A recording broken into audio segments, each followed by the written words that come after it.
próximo workshop, responsabilidad de los intermediarios. Pedimos que suban al estrado a Esteban Lescano, a Eduardo Talarico, a Ricardo Porto, a Valeria Milanés y a Eleonora Rabinovich. Va a moderar este workshop Esteban Lescano. Esteban es abogado con diploma de honor, coordinador de la Comisión de Legales y Políticas Públicas de Cavase, es máster en Derechos de los Negocios y máster en Administración y Dirección de Empresas, docente por concurso de Derecho de la Información en la Facultad de Ciencias Sociales de la UBA, socio fundador de Lescano Echeverri y Abogados, estudio especializado en Derecho de las Telecomunicaciones y de los Servicios de Comunicación Audiovisual.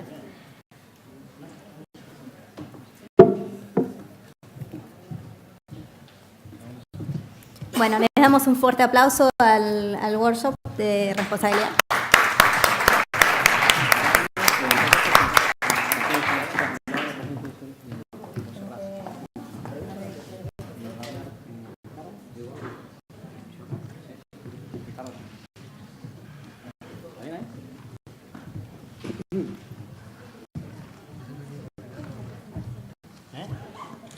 ¿Quién tiene la presentación?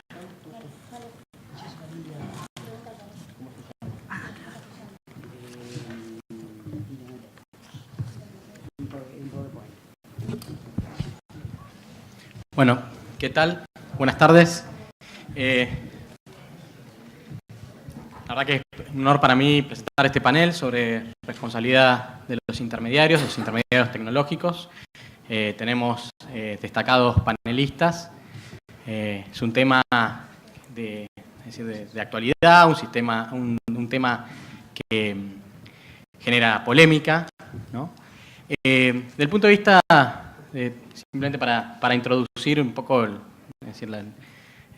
la cuestión en debate, debemos decir que Internet, como lo conocemos, y todas las funciones que tiene, y es decir, el aprovechamiento que logramos de Internet como tecnología, con todas sus aplicaciones, contenidos, servicios, se da gracias a intermediarios tecnológicos que intervienen, ¿no?, en ese aprovechamiento. Cuando hablamos de intermediarios tecnológicos, estamos pensando en ISPs, que muchos de ellos son socios de Cavase, pero también otro tipo de intermediarios, proveedores de contenidos, proveedores de servicios, motores de búsqueda, ¿no? Y este tema de la responsabilidad de los intermediarios es importante porque justamente hace al funcionamiento de Internet y a no generar obligaciones o lograr un balance, vamos a decir, entre las obligaciones de estos intermediarios y la protección de derechos constitucionales variados, ¿no? Así que bueno, para mí es como decía, un honor presentar desde esta comisión a estos panelistas. Lo que voy a hacer es, voy a leer, no sé si todos están al tanto de que en Cavase aprobamos una serie de principios hace ya unos años, que nosotros hablamos de los 10 mandamientos de Cavase, ¿no? Y esos 10 mandamientos son definiciones que tienen, es decir, que todas las empresas que conformamos Cavase, es decir, estamos de acuerdo, o sea, creemos que deben dirigir nuestra actuación. Uno de esos principios tiene que ver con justamente el tema de responsabilidad de los intermediarios. Entonces, simplemente como para lanzar el panel, digo, este principio dice, los intermediarios no son responsables de las acciones de los usuarios en la red.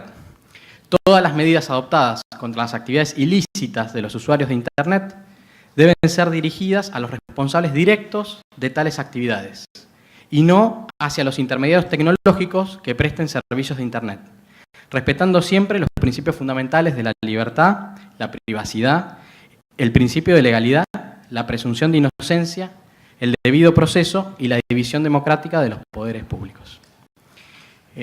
Bueno, voy a pedir a cada uno de los oradores que haga una breve presentación y bueno, que después comience su exposición. Así que empezamos por Valeria. ¿Qué tal? Buenas tardes. Mi nombre es Valeria Milanés. Yo soy directora de las áreas de libertad, expresión y privacidad de la Asociación por los Derechos Civiles. Me gustaría tomar unos minutos para contarles por qué una asociación que trabaja por derechos civiles está en este panel, está está siguiendo el tema de responsabilidad de intermediarios. ¿Y qué vinculación tiene esto? Esteban de alguna manera lo comentó, con la protección de garantías constitucionales. Y también, como Esteban pidió que hiciéramos una pequeña introducción de nuestro currículum vitae, yo soy abogada, tengo una especialización en Derecho Informático y trabajo estos temas porque la verdad es que todo lo que tiene que ver con lo legal y lo digital es apasionante y además es un tema esencial, digamos, o al menos así lo considera el equipo de trabajo que está conmigo trabajando estos temas. Por ahí, para ponerlos un poco en tema, la Asociación por los Derechos Civiles, como suena de su nombre, como sale de su nombre, trabaja en el resguardo de derechos fundamentales. Uno de ellos es la libertad de expresión. En el entorno digital, este derecho, que es un derecho antiquísimo, ¿sí?, de reconocimiento jurisprudencial, constitucional e internacional de muchos años, encuentra nuevos desafíos. En el tema de responsabilidad de intermediarios de Internet, que es un tema no solamente que está en discusión en Argentina, sino que ha tenido y sigue teniendo discusión en distintos ámbitos regionales e internacionales, que se trata en ámbitos como la ONU o en ámbitos como la Comisión Interamericana de Derechos Humanos, que es el organismo que sigue un poco los lineamientos de la Convención Americana de Derechos Humanos, que tiene incidencia en la región y en América. Este tema se trata especialmente. A partir de 2011 ha habido pronunciamientos de las relatorías de libertad de expresión de los distintos organismos.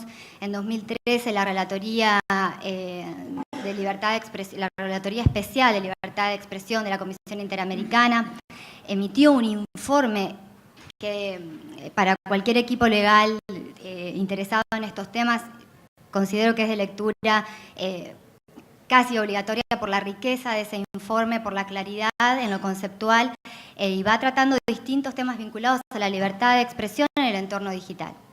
Y tiene un capítulo específico dedicado a los intermediarios de Internet, en donde establece una serie de principios, muchos de ellos quizás con otra redacción u otra forma de manifestación, en línea con los mandamientos que Esteban acaba de decir. Básicamente, y esto lo digo porque digamos, lo que está pasando en los ámbitos regionales e internacionales es de gravitación local. Esto es un tema que en Argentina no tiene regulación todavía, que ha tenido distintas resoluciones judiciales con un precedente de corte en el 2014 muy importante, pero que es un disparador del tema. Y por la incidencia que bien marcaba Esteban, que tiene en los intermediarios, y menciono intermediarios en el sentido más amplio del término, ¿sí? Después tocará, cuando se analicen en otras mesas o cuando se debata la regulación, ver de qué hablamos cuando hablamos de intermediarios, pero en principio, básicamente, para garantizar la libertad de expresión, y voy cerrando porque hay un tema de tiempo, es fundamental que no se responsabilice directamente a los intermediarios de Internet. Cuando digo que no se responsabilice directamente es por el contenido que terceros puedan subir, contenido ilícito que terceros puedan subir o compartir en estos espacios que son el servicio que presta el intermediario. Sí, los estándares que se fijan hablan de una responsabilidad condicionada, que es cuando el intermediario ha sido notificado de la ilegalidad del contenido. Y también hay una discusión respecto a qué pasa con la notificación, qué características tendría que tener la notificación. Para garantizar en forma completa la libertad de expresión, esta notificación tiene que ser, al menos así lo sostenemos, judicial. Es decir, que haya habido intervención de un órgano jurisdiccional que haya podido evaluar los conflictos, el conflicto que está en juego y que se haya expedido y haya notificado al intermediario la necesidad de dar de baja ese contenido o de desindexarlo o lo que corresponda hacer. Sé que esto puede sonar, entre otros principios más, ¿sí? Sí, sé que esto puede sonar extremo teniendo en cuenta casos puntuales, pero lo cierto es que, al menos desde la asociación y los organismos de sociedad civil que trabajan en estos temas, nuestra mirada es de política pública, no desde un caso puntual como hacen por ahí distintos abogados que tienen el ejercicio y representan a modelos que han sido los casos más resonantes en Argentina. En este sentido, el presidente de Corte Suprema del 2014, en el caso Rodríguez, establece como principio este que yo acabo de mencionar, que es la no responsabilidad de los intermediarios de Internet. En este caso eran buscadores, es un principio que puede extenderse a todos los demás, pero lo cierto también es que este caso, como todas las sentencias, tiene que ver a un caso puntual, con unas condiciones fácticas determinadas.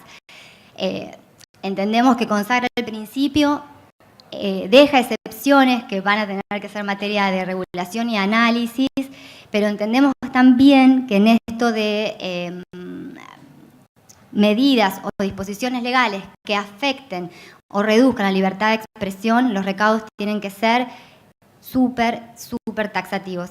La ley tiene que ser clara respecto a qué es un contenido ilegítimo. Hay que evitar fórmulas generales porque se pone en riesgo todo esto. Entonces, como para ir resumiendo, la intervención de una asociación por derechos civiles que trata temas de Internet y que sigue en este sentido temas vinculados a la responsabilidad de intermediarios tiene que ver con esto, con, en nuestro caso, la protección de la libertad de expresión. Así que, no sé, en todo caso, después quedo a disposición para preguntas.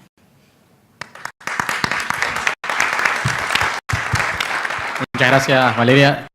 Creo que está muy bien planteado el marco, ¿no? El marco en el cual se da este debate tan interesante y con consecuencias prácticas, porque una de las cosas que tenemos que pensar es que si hay, es decir, un régimen legal que responsabiliza al intermediario por los contenidos o los actos de los usuarios, bueno, se puede ir a sistemas podríamos decir, de censura privada, ¿no? Donde los ISPs, la verdad que no queremos, o sea, nosotros muchas veces en la Comisión de Legales y Políticas Públicas, cuando charlamos estos temas, decimos no queremos ser jueces. Nosotros no queremos decidir como si fuéramos jueces de tener que decir, bueno, este contenido sí, este contenido no, o esta expresión sí, esta expresión no, ¿no? O sea, tener esa función vamos a decir, de censor privado, por decirlo de alguna manera, de los contenidos que generan los usuarios. Así que, bueno, vamos a darle paso a nuestro siguiente expositor. La verdad que es un lujo este panel. Así que, bueno, Ricardo, por favor, presentate. Buenas tardes, de acuerdo a lo que nos pide Esteban, me presento, yo soy abogado, me dedico al tema de los medios de comunicación desde hace ya bastante tiempo, desde principios de los 80, soy docente en distintas universidades sobre Derecho de las Comunicaciones y también soy secretario de la Comisión de Sistemas, Medios de Comunicación y Libertad de Expresión del Senado.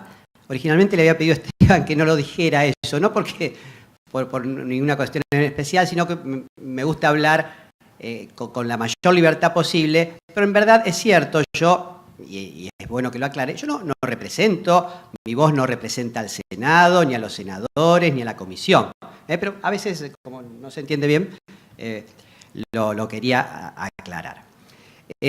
Lo primero que quiero decir, y no quiero ser nada formal, es sinceramente, Esteban, un honor para mí participar de este panel. Y menos formal soy si digo que es un placer compartir con Valeria, con Esteban, Eduardo y Eleonora, queridos amigos, estas palabras. Así que gracias a los organizadores por permitirme estar acá. Y voy a empezar diciendo algo políticamente incorrecto, Esteban. Está bien, para eso es el panel, para eso estamos acá. Voy a hacer algo que no debo hacer, pero lo voy a hacer. Voy a polemizar con el anfitrión, no con Esteban, sino con mi otro querido amigo Ariel. Ariel, estás ahí, bueno, voy a polemizar. Cuando vos ayer, yo vine especialmente a escuchar la mesa en donde vos estabas con Héctor y con distintas personas hablar sobre la ley convergente, y dijiste una frase que levantó a la tribuna. Dijiste, me acuerdo Ariel ayer, a Internet no hay que regularlo, hay que promoverlo. Y despertaste un aplauso cerrado. Y yo dije, uy, yo iba a decir lo contrario. Con lo cual voy a cometer dos errores. Voy a polemizar con el anfitrión y voy a enemistarme con el público, con lo cual, todo mal. Pero quisiera reflexionar en torno a esto, y aparte creo que tal vez podamos encontrar algún punto de coincidencia. Claro, cuando a uno le dicen van a regular Internet, en el Senado van a regular Internet, entonces un frío corre por la espalda, ¿y qué harán? Claro, y yo digo, ¿qué significa regular Internet? Regular Internet es establecer delitos informáticos, establecer la accesibilidad de páginas web para que puedan acceder personas discapacitadas, es consagrar la neutralidad en la red, es regular nombres de dominio, es establecer neutralidad, es establecer reglas de teletrabajo que permitan nuevas formas de trabajo con las nuevas tecnologías, es impulsar la telemedicina, o sea, todo esto es regular Internet, con lo cual fatalmente estamos condenados a regular Internet. Ahora, no voy a escapar al debate. O sea, no solamente es inevitable, sino que la primera idea que quiero plantear es que, desde mi punto de vista, la legislación en la Argentina en materia de Internet no ha condicionado la libertad de expresión de Internet. No son muchas las normas específicamente referidas a Internet, pero si uno toma la ley 26.032, que garantiza la libertad de expresión, difundir, recibir información a través de Internet, comprendido dentro de la garantía de la libertad de expresión, la anterior norma que establecía que los ISP tenían que tener software de protección para impulsar la autorregulación, la ley argentina digital, que tan controvertida, bueno, no regula contenidos audiovisuales y consagra la neutralidad en la red, con lo cual, digamos que no es contraria a la libertad de expresión.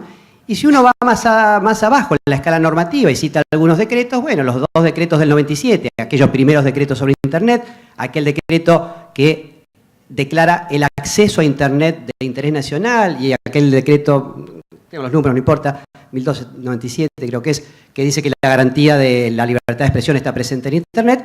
También uno podría decir válidamente que las normas en la Argentina que específicamente se refieren a Internet no han tenido como, digamos, correlato una reducción de los márgenes de la libertad de expresión en Internet. Inclusive si uno toma otras normas que no regulan específicamente Internet, pero que indudablemente se aplican al fenómeno de Internet, por ejemplo, después de la despenalización de injurias y calumnias en materia de delitos referidos al honor y en materia de asuntos de interés público, es mucho más amplia la libertad de expresión en Internet después de esa norma que antes de esa norma. Entonces, la primera idea que quisiera plantear es no necesariamente la legislación en materia de Internet supone un cercenamiento de la libertad de expresión. La segunda idea que quisiera plantear es de alguna manera la contracara de esta primera apreciación. No necesariamente la falta de normativa significa una libertad, un amplio ámbito de libertad de expresión en materia de Internet. Precisamente todo lo contrario. Y acá voy metiéndome en el caso Belén Rodríguez. Precisamente la falta, la ausencia de una normativa que específicamente regule la responsabilidad de los buscadores de Internet hizo que muchísimos jueces, ante la falta, repito, de normas, debieran recurrir a interpretar el Código Civil y muchos de ellos interpretaron que la responsabilidad de los buscadores era objetiva.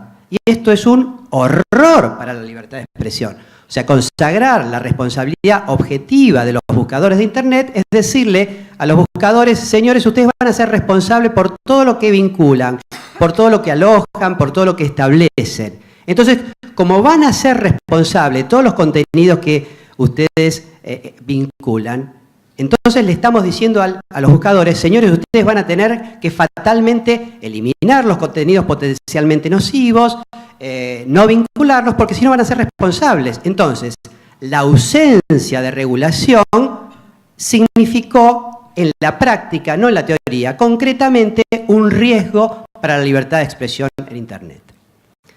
Entonces, partiendo de esa premisa, que ni la falta de legislación significa que vamos a estar más, estamos mejor en materia de libertad de expresión, ni que la legislación suponga un cercenamiento, se inspiró el proyecto de la presidencia de la comisión de la senadora Fellner.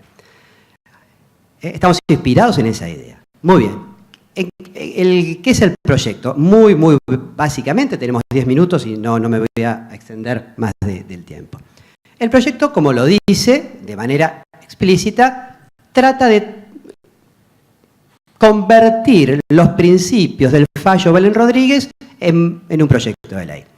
¿Por qué? Y bueno, primero porque es el primer fallo que la Corte Suprema aborda sobre el tema de buscadores. Segundo, porque es un fallo que en líneas generales consagra buenos principios. Buena parte de la comunidad en Internet, con matices por supuesto, no estamos hablando de la octava maravilla, pero lo aceptan como un buen punto de partida para la libertad de expresión. Entonces nosotros, en la comisión, desde la presidencia, se planteó este proyecto. Y además porque nosotros somos conscientes de que la jurisprudencia no es un reaseguro de ninguna manera, para no extenderme en el tema, pero la Corte Suprema en la Argentina en un momento dijo que tener 2 gramos de cocaína en el bolsillo para consumo era delito, después dijo exactamente lo contrario, la Corte convalidó la legislación de facto y después hizo exactamente lo contrario, con lo cual la Corte puede decir esto o puede decir todo lo contrario. Y además, de hecho, ya la Corte que falló en Belén Rodríguez no existe más. Los jueces que estaban, muchos de ellos no están más. Por eso quisimos traducir algunos de los principios de Belén Rodríguez a un proyecto de ley. Básicamente, ¿cuáles fueron los principios que tratamos de impulsar? Bueno, primero, los buscadores no tienen responsabilidad objetiva. No vamos a poner a cargo de los buscadores el deber de controlar, de fiscalizar y de vigilar lo que ellos vinculan y alojan. O sea, la responsabilidad va a ser subjetiva. Y ahí admitimos que nos metemos en un terreno pantanoso, como bien planteaba Valeria. Bueno, nosotros en el proyecto, la senadora establece que la responsabilidad del buscador aparece a partir de la notificación que tiene, que está vinculando a un contenido ilegítimo. Acá, como él ya bien planteaba, hay 2 corrientes de opinión. Están aquellos que dicen, bueno, la notificación al buscador puede ser a partir de la persona privada directamente afectada, o bien tiene que haber una intervención judicial. Ahí en Belén Rodríguez dice intervención administrativa o judicial. Bueno, ¿qué es lo que nosotros, la senadora, en el proyecto plantea? Plantea un poco la reflexión que la Corte hace en torno a 2 categorías de contenidos. La Corte dice, aquellos contenidos que son manifiestamente ilegítimos, basta con la notificación de la persona afectada.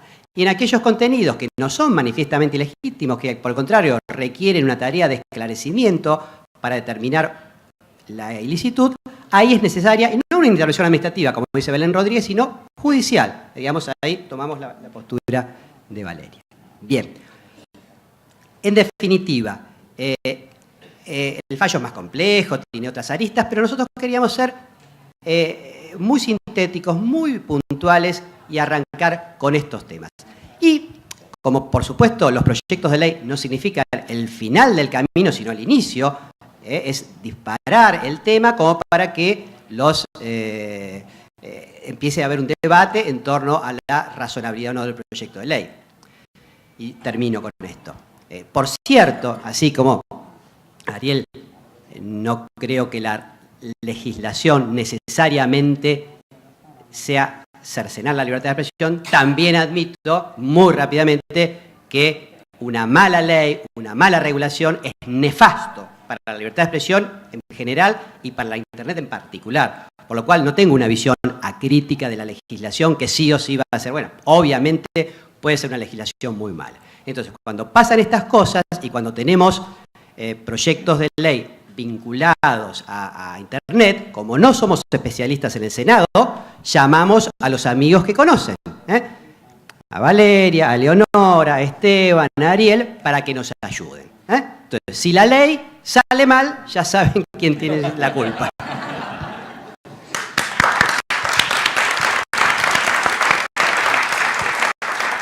Muchas gracias, Ricardo, y muchas gracias por plantear la polémica, porque realmente es cierto esto que no es fácil, es decir, no es fácil regular en cuestiones tan complejas como es la responsabilidad de los intermediarios, ¿no? Y no es fácil por justamente como les decía, los efectos que una mala legislación puede tener sobre el desarrollo de la economía del sector, sobre lo que denominamos el ecosistema de Internet. Bueno, le voy a dar paso a Eduardo, para que te presentes y... También abogado, buenas tardes. Demasiados abogados este panel, ¿no? Y yo soy presidente de la Asociación de Derecho de Telecomunicaciones. Soy compañero de Ricardo en la Comisión de Sistema de Información. Sí represento a un senador, aunque hoy no. Hoy estoy por la asociación, así que mi comentario va a ser totalmente objetivo, responsabilidad objetiva. Como yo escribo mejor que hablo, preparé una presentación así, podemos... Ahí está. ¿Sabes cómo es esto?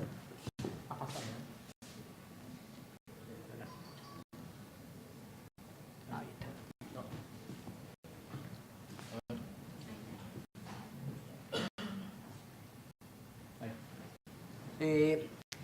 Vos me dejaste el pie justo, Ricardo, hablando de la historia de este tema, ¿no?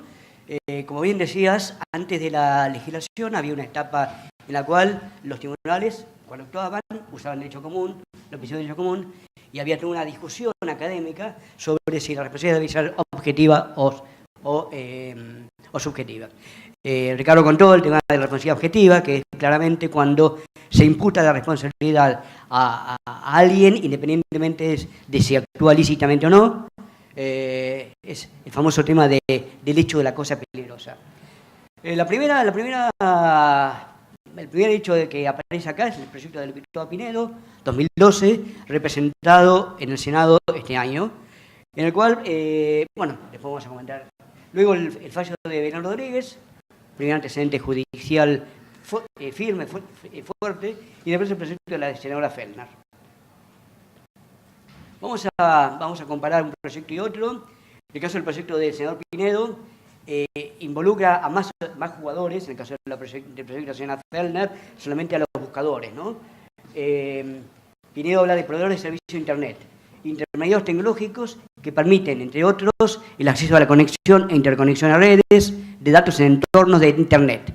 Después hay una definición, ahí incluye a tres definiciones de quiénes son los proveedores de servicios de Internet. En el caso como decía, en el caso del proyecto de la señora Fellner, solamente involucra a los buscadores. Que es un poco lo que plantea el fallo de Belén Rodríguez, ¿no? Hablando de la responsabilidad, que sí, en ambos casos habla de la responsabilidad subjetiva, el proyecto Pinedo prevé que la responsabilidad se genera a partir de el conocimiento efectivo.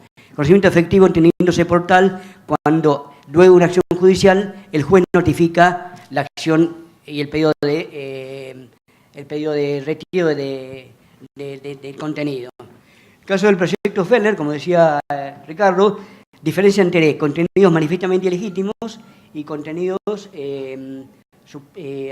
¿cómo era la otra? Aparentemente ilegítimos. En el caso de los manifiestamente ilegítimos, cualquier persona puede requerir el retiro del enlace. En el caso de los otros, sí o sí tiene que haber una acción judicial.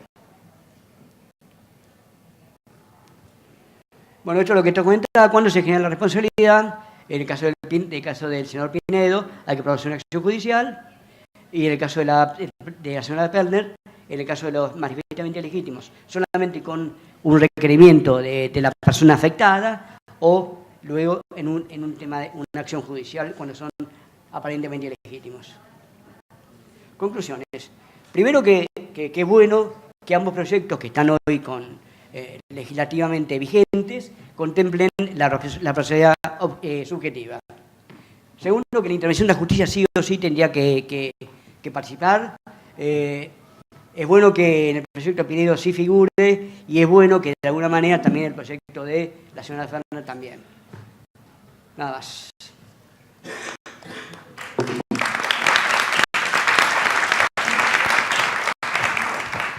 Muchas gracias, Eduardo. tal vez para los que no son abogados es interesante esto de la responsabilidad subjetiva u objetiva. Y digo, simplemente para aclararlo en términos fáciles, o sea, la responsabilidad objetiva es la responsabilidad desligada de la idea de culpa. O sea, no importa si tuve culpa o no en el hecho, soy responsable. ¿Bien? El típico caso es decir, si yo tengo un auto que es de mi propiedad y se lo presto a mi hijo y mi hijo atropella a alguien, mi hijo va a ser responsable porque era el que manejaba el auto, pero yo también voy a ser responsable por ser el dueño. Es un típico caso del auto, ¿no? Es un típico caso de responsabilidad objetiva. O sea, no importa si yo no tuve nada que ver, por el hecho de tener a mi cuidado la cosa riesgosa, o sea, la cosa que genera el riesgo, soy responsable. Imagínense ese criterio aplicado a Internet, es un criterio que no tiene nada que ver con la innovación, con todo todos los valores y principios que rigen el desarrollo del ecosistema de Internet, de los negocios en Internet. Por el contrario, la idea de responsabilidad subjetiva es una responsabilidad que está basada en la idea de culpa. Entonces, bueno, yo tengo que tengo que haber intervenido por acción o omisión, digo, en función de determinados criterios, en haber causado ese daño, ¿no? ese perjuicio.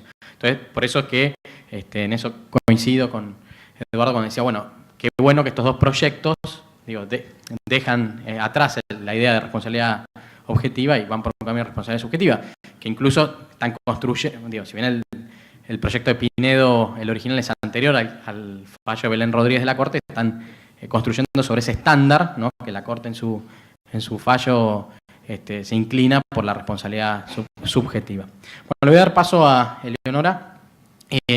Bueno, presentate y... Bueno, hola, ¿qué tal? Buenas tardes, yo soy Eleonora Rabinovich, soy gerenta de Políticas Públicas y Asuntos de Gobierno de Google, que es un intermediario. Y bueno, muy contenta de estar en este panel, un lujo. Compartir este panel y creo que hace muchos años que venimos discutiendo y pensando y debatiendo estos temas, incluso cada uno desde distintos lugares también. Y bueno, voy a empezar diciendo que yo te aplaudí, Ariel, así que... Pero quería retomar esta idea en relación a la regulación de Internet y un poco interpretando el pensamiento de Ariel Greiser, se puede llamar el panel.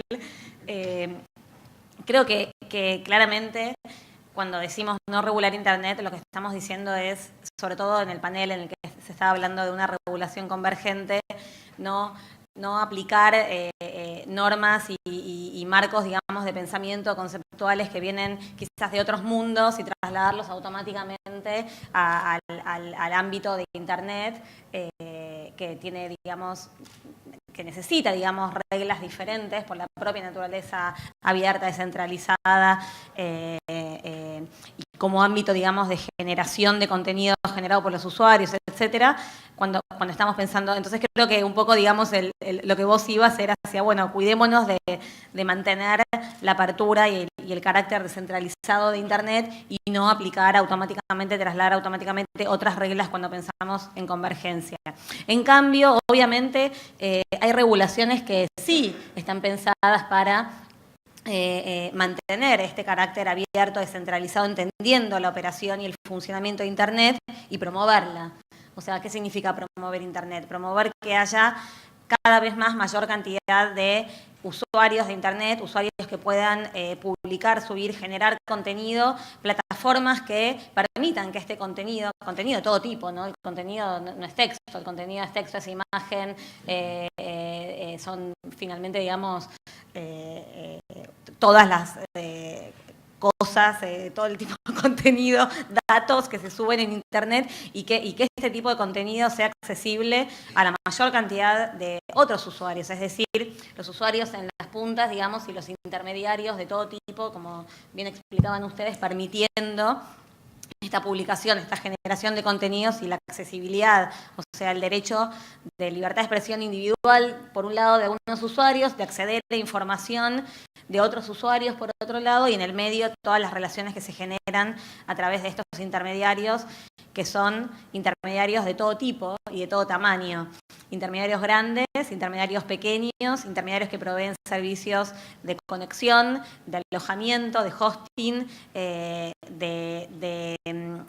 permiten que el contenido sea visible, redes, los buscadores que permitimos, digamos, que el contenido se pueda encontrar y que se pueda compartir a través de los usuarios, es decir, una serie de operadores tecnológicos. Entonces, en este punto me parecía importante hacer la segunda aclaración, es decir, qué son los intermediarios y de quiénes los diferenciamos cuando hablamos de una regulación de intermediarios. Lo que estamos diciendo es, bueno, toda esta serie de operadores tecnológicos y neutrales son diferentes en general y digamos, y en particular y fundamentalmente a los productores, a los generadores de contenidos.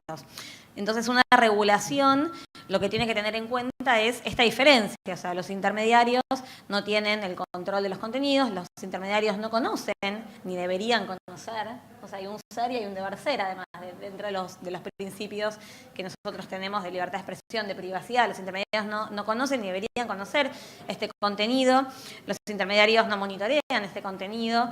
Los intermediarios no pueden, fundamentalmente, decidir sobre la legalidad o ilegalidad de estos contenidos, ni defenderlo, ni atacarlo. Del mismo modo, digamos, en contraposición a los productores, a los generadores de ese contenido, que son los que pueden ejercer frente a otro usuario que se siente, digamos, perjudicado, si una situación, digamos, de defensa en relación a los contenidos. Entonces, esa es un poco la primera diferencia. O sea, los intermediarios son los que ponen a disposición de todos los usuarios distintas plataformas, distintos servicios para que estos contenidos sean accesibles. Y no son los productores de contenidos.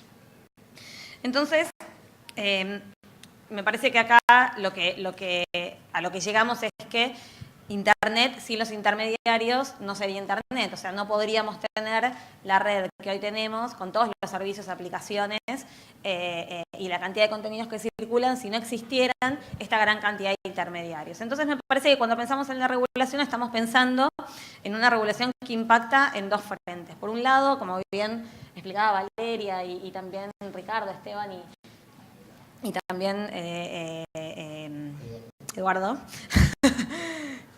hay un componente súper relevante que está vinculado con la libertad de expresión. O sea, los intermediarios, muchos intermediarios son los que permiten que todos nosotros como usuarios podamos ejercer nuestro derecho a la libertad de expresión en línea. Y este derecho a la libertad de expresión, en palabras de la Corte Interamericana, en sus dos dimensiones. En la dimensión individual, de publicar, de generar contenidos, y en la dimensión social de todas las interacciones sociales y democráticas que permite, digamos, esta multiplicidad de contenidos en línea. Entonces, ese es un aspecto. O sea, la regulación impacta claramente en temas que están vinculados con libertad de expresión porque los intermediarios permiten el ejercicio de esta libertad de expresión en línea y deberían poder seguir permitiéndolo. Y por otra parte, tiene un impacto muy fuerte en la actividad económica porque los intermediarios tecnológicos son los que permiten también que se despliegue una gran cantidad de negocios en Internet, de innovación en Internet, por ejemplo, hace poco salió un estudio que hablaba sobre el potencial de el ecosistema de las aplicaciones y cómo el ecosistema de las aplicaciones generaba, digamos, creo que era algo así como 30.000 puestos de trabajo hoy en Argentina y el potencial que tenía para seguir creciendo. Es decir, hay un componente económico y de innovación que está vinculado con el crecimiento de Internet y que está vinculado con estos intermediarios, que son, en palabras de la OCDE también, los que permiten que se despliegue este potencial social y económico de Internet. Entonces, ese es un poco, me parece, el contexto en el que nosotros también desde Google, digamos, enmarcamos este debate sobre cómo debería ser una regulación de intermediarios. Entonces, obviamente la pregunta es, bueno, ¿pero por qué hay que regularlo? Es un poco lo que me parece que vos, Ricardo, te preguntabas. ¿Por qué hay que regular? Bueno, hay que regular, hay que brindar un marco regulatorio que justamente lo que brinde es certeza. Por un lado, digamos, a los emprendimientos tecnológicos, a los actores tecnológicos, a estos intermediarios, de cuáles van a ser, digamos, el marco normativo en el cual operan, es decir, cuál va a ser la exposición legal que van a tener por un emprendimiento, por un proyecto, por una idea, y que tengan certeza sobre las reglas de juego. Por otra parte, a los usuarios, que vuelcan una gran cantidad, digamos, de contenidos propios en Internet utilizando estas plataformas en relación a cómo se va a proteger este contenido y cuáles son las condiciones que les van a generar responsabilidad a ellos como generadores de contenidos, respetando toda una serie de derechos que están garantizados en nuestra Constitución y en los tratados internacionales. Y derechos que tienen que ver como con la privacidad, el principio de legalidad, el debido proceso, la presunción de inocencia, bueno, una serie de cuestiones que también parece, Ricardo, vos mencionabas, y que son derechos también de los usuarios de Internet en tanto personas, digamos, porque son derechos de todas las personas en cualquier ámbito en el que estén. Y por otra parte, para brindar certeza a las personas, también a los usuarios que se sienten quizás damnificados por determinados contenidos, porque consideran que un determinado contenido viola un derecho del cual ellos son titulares, y que también tengan, digamos, reglas claras y procesos claros, y sobre todo un tercero imparcial que pueda resolver esas disputas, ¿no? Digamos, tal cual sucede, con, digamos, mejor o peor suerte, digamos, en el ámbito offline, o sea, cuando esas disputas se dan no en el ámbito de Internet.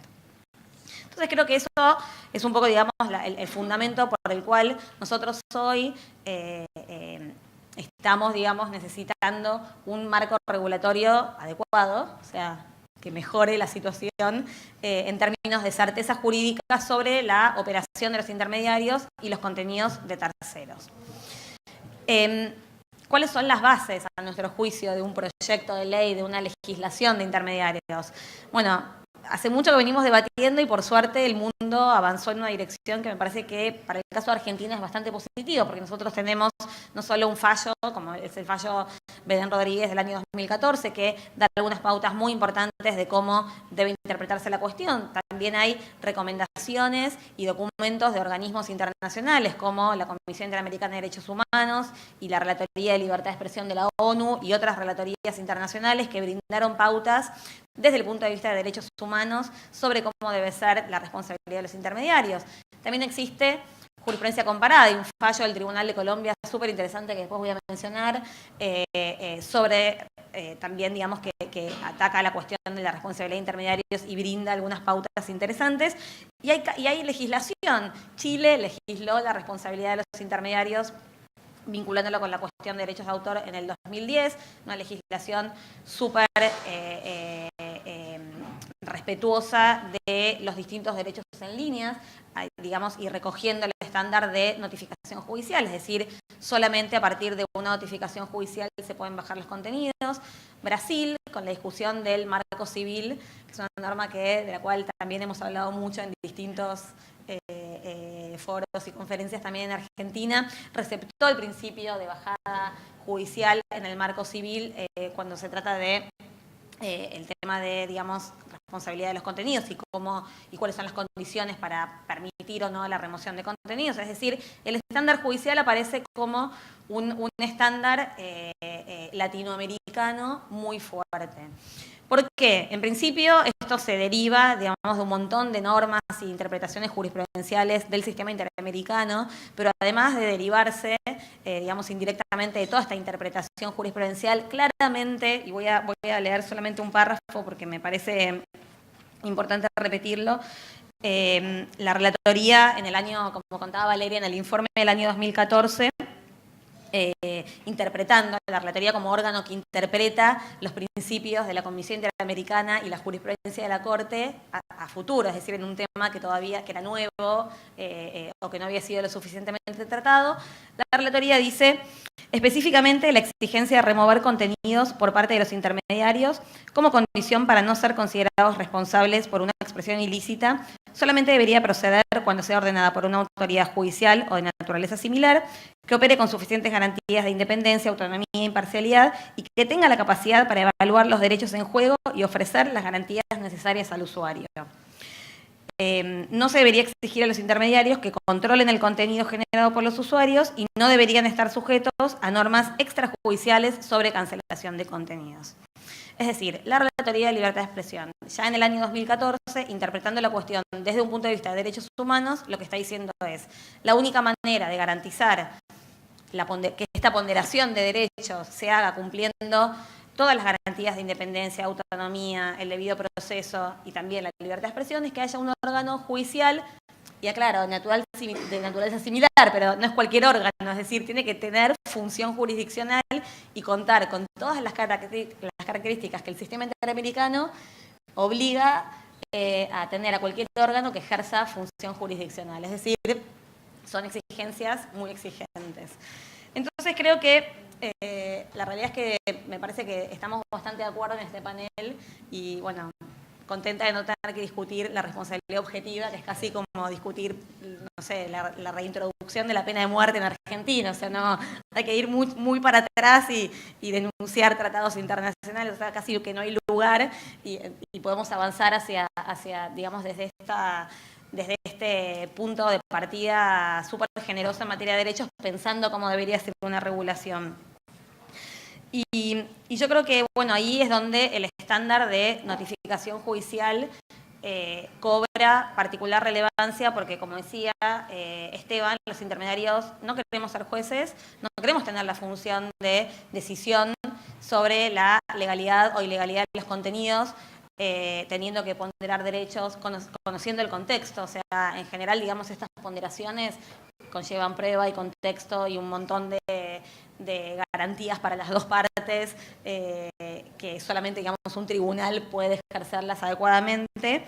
Y creo, digamos, que con estos estándares internacionales de derechos humanos, más la experiencia de Brasil y de Chile, que dan un rumbo súper interesante en la materia y bueno, digamos, para mirar hacia futuro y con el fallo de la Corte, que el fallo de la Corte, es verdad, hace esta distinción en un obiter, digamos, entre un obiter, perdón, somos todos abogados y hablamos en latín porque en la facultad nos enseñaron que había que hacerlo, pero es decir, es un párrafo que no decide la cuestión, sino que agrega mayor información.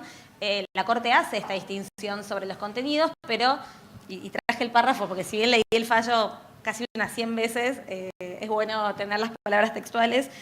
Lo que la Corte dice es que cuando habla de ilicitud manifiesta, que parece que permitiría esta bajada privada, lo que está diciendo la Corte es que sea palmaria y que resulte directamente de consultar la página señalada sin requerir ninguna otra valoración o esclarecimiento. Pornografía infantil, por ejemplo.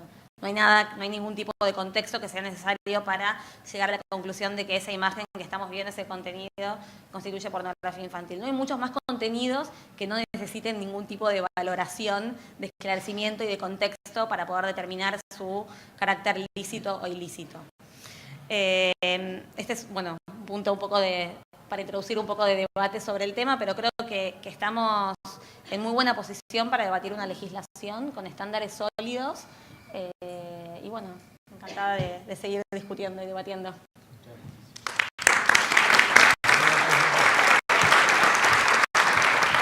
Muchas gracias, Eleonora. A ver, antes de abrir preguntas, lo que quería hacer es no sé, darles el micrófono un poquito más a cada uno de los panelistas por si hay algo que quieran agregar o decir o algún comentario que haya surgido en función de las exposiciones del resto de los panelistas. No sé.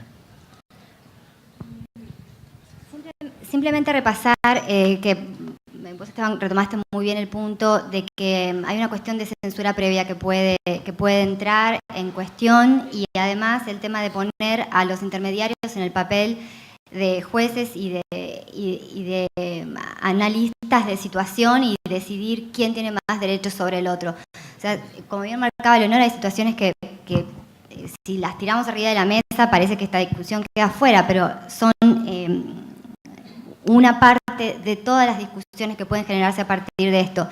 Si este sistema de notificación, el que por ahí han oído nombrar tan famoso Notice and Takedown, prevalece, pone en riesgo, digamos, no solo la garantía de libertad de expresión por lo pronto, y después si sobre eso hay responsabilidades, como se marcaban en el panel, también afecta el desarrollo del ecosistema. Es una discusión que tiene muchas aristas, o sea que no es que es de solución simple, pero también quería destacar lo bueno de que este panel esté conformado por distintas partes, por distintos sectores, porque esa es la discusión, así hay que encarar la discusión, con representación del sector privado, con representación del Estado, con representación de los legisladores, con representación de sociedad civil, representación de academia. Es una discusión dificultosa, pero necesaria para poder legislar como corresponde. Así que, bueno, en buena hora este espacio.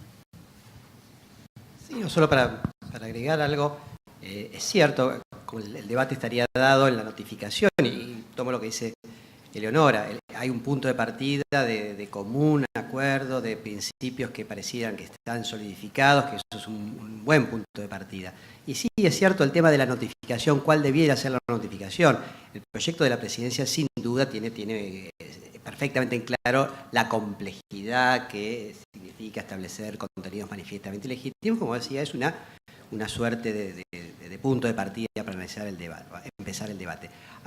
Yo en algunos eventos y charlas que estoy concurriendo sobre el tema, alguien está planteando lo que también plantea Belén Rodríguez, que es una alternativa intermedia. El proyecto de la senadora Fernández no lo contempla, pero el párrafo que cita Eleonora, cuando los contenidos no son suficientemente claros, dice intervención judicial o administrativa. Y hay algunas voces que están planteando que entre la alternativa privada y judicial habría una posición intermedia administrativa.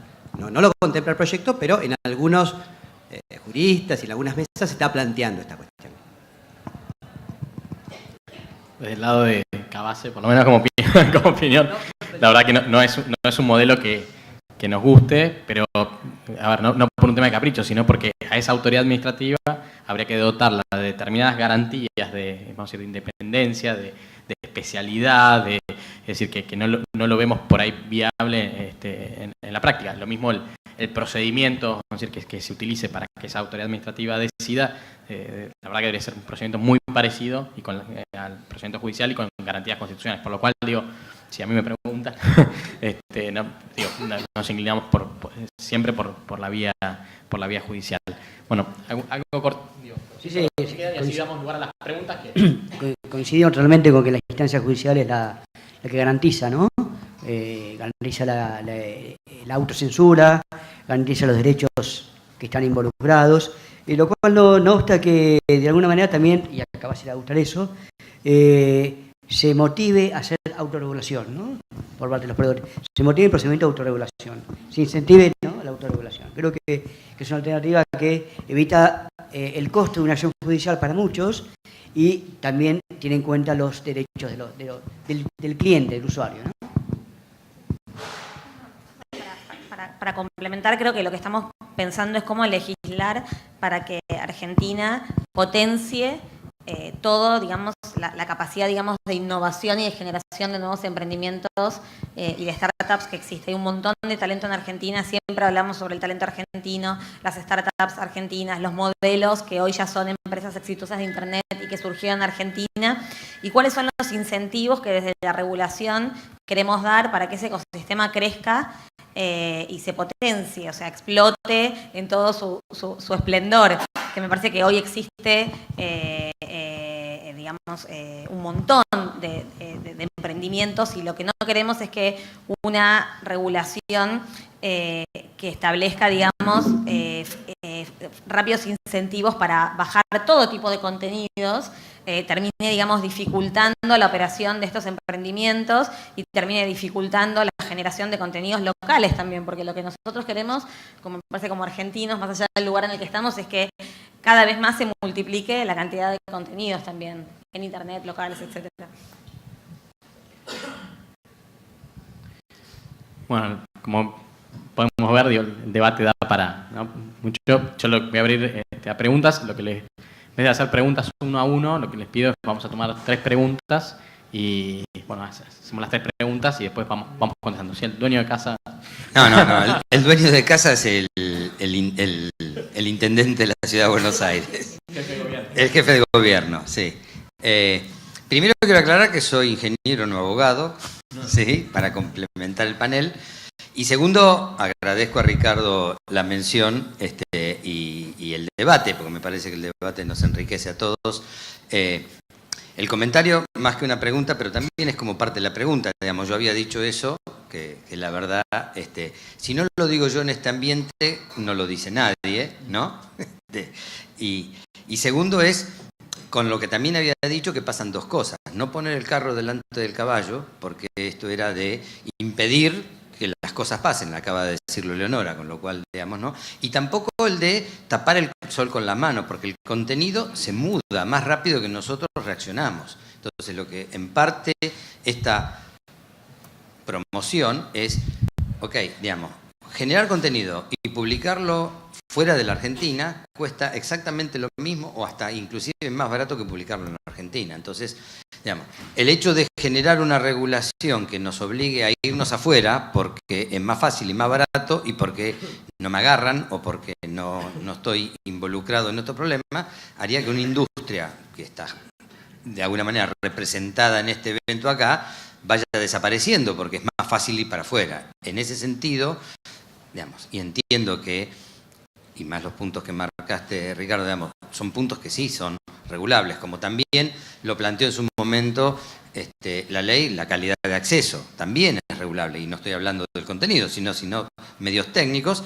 Lo que hay que buscar, me parece, y lo que hay que entender del panel, y me gusta, en que esta discusión se logre entender que hay que defender una industria nacional. ¿Sí? Nada, no era una pregunta, pero disculpen. ¿Más preguntas?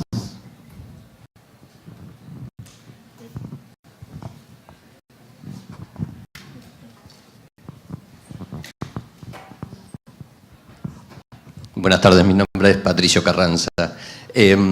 No soy abogado y respecto del tema de la nueva ley me surge una duda. Me da la sensación de que es una ley que pretende legislar algo que conocemos claramente. Se dio el caso de la pornografía infantil como un hecho real. Mi pregunta es, ¿cómo va a tratar la ley, o quienes están trabajando en la ley, de imaginar el futuro? Es decir, ¿cómo va esta ley legislar lo que hoy todavía no conocemos? En este sentido, ayer se hablaba de la generación de información a través de IoT. Quizás nos empecemos a encontrar con información generada no sabemos por quién y no sabemos de qué manera, y que también va a resultar en contenido. Y ese aumento exponencial de la generación de información me da la sensación que es algo sobre lo que todavía no estamos trabajando en detalle. Sí, ayer en la mesa Silvana Giudici dijo algo terrible, ¿no? Y, digamos, con lo cual coincido, digamos. Estamos legislando sobre temas que conocemos poco, porque estamos, bueno, y cuando uno no es ingeniero, en este caso yo no soy ingeniero, legislar sobre tecnología es infinitamente más complejo. Sin duda. En el proyecto de la senadora Fellner es un proyecto muy prudente, muy básico y modesto, que trata de consagrar algunos principios básicos en materia de libertad de expresión y referido exclusivamente a los buscadores. Digamos, es muy puntual, muy concreto y muy limitado a un universo. En cambio, el proyecto del senador Pinedo es más abarcativo y tiene distintos jugadores, distintos intermediarios, ¿no? Son técnicas legislativas y tal vez un poco nosotros digamos, para querer circunscribirnos a esa cuestión, planteamos ese debate. Pero me parece que es muy interesante que existan dos proyectos, y ojalá que existan más, en la comisión para poder compatibilizar las dos propuestas legislativas. Una cosa que me parece importante y que es cierto, digo, incluso si pensamos para atrás, ¿cuántos intermediarios tecnológicos que hoy existen? Por ahí hace, no sé, 15 o 20 años no existían, ¿no? Entonces, digo, creo que acá es parte de esta innovación constante que permite Internet y que se retroalimenta, que hace que tendremos que pensar en no sé, en el intermediario desconocido, o el intermediario que está por venir, o el intermediario que será, ¿no? Sí, como decía Leonora, el tema de la estabilidad jurídica es fundamental, ¿no? Para las inversiones y para todo.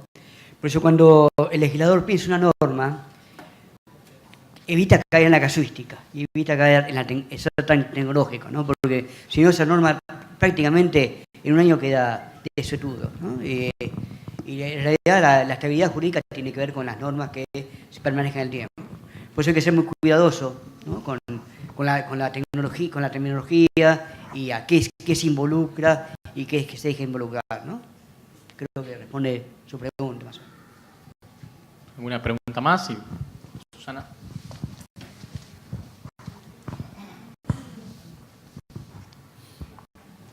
Gracias. Solo para hacer un aporte y contribuir a la confusión. Pero coincidiendo con el panel, está claro que a partir del fallo de Belén Rodríguez empezó a limpiarse el tema de la responsabilidad de los buscadores para nuestro derecho positivo.